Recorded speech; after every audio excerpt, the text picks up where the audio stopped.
So today we're going to tie a flashback thread midge larva.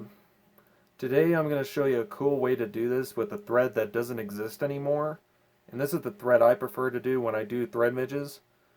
But you cannot get it anymore simply because it's not a company anymore. But I'll show you how to do this with that thread. So first off, we take our thread here. I'm using this black 16-aught Veevus thread, so no, this is not the thread yet, so be patient. So we take off the thread, clip off the axis, and that's how you start your thread, you know.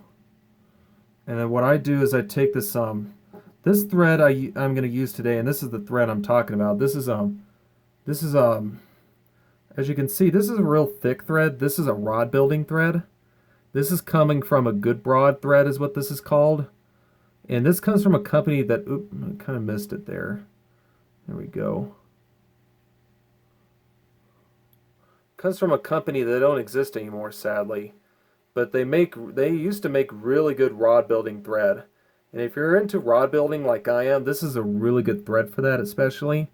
But it's also really good for thread midges as well, or any variants of them. So I highly recommend this thread. But like I said, the only problem is that they don't make it anymore, so you have to get it somewhere like eBay or things like that. So then what I do is I take this thread forward a little bit. And then when I take it forward, I want to wrap my Gudebrod thread.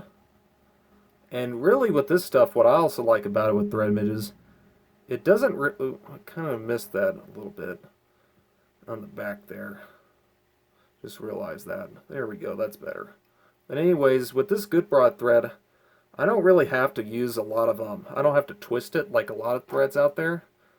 And yes, you can do it that way, but I prefer not to do that. In Gudebrod, you don't really have to do that, and that's the nice thing with this stuff. You don't really have to twist it to make it look good, segmented look. Because it's already kind of monochord to begin with, and it's real thick, and it actually makes a good thread for midge, larva, and pupas alike.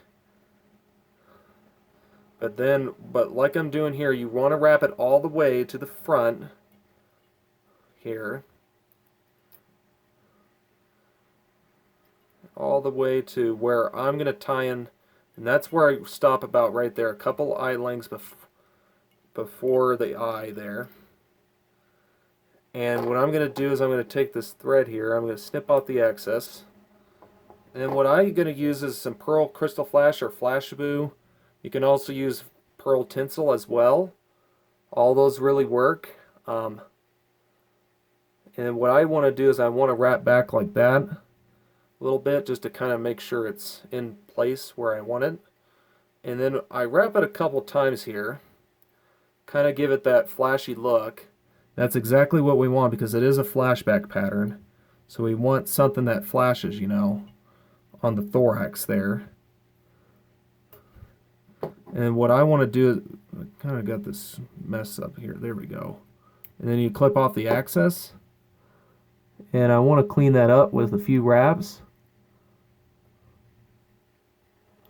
Clean it out. And I don't want a big head on this if I can. I try to make it small as possible. But since this is a size 20 hook, I kind of make it a little bigger than normal. But yeah, and then you just whip finish here. Like that. Oop. Kind of messed that up. Let me try that again. There we go.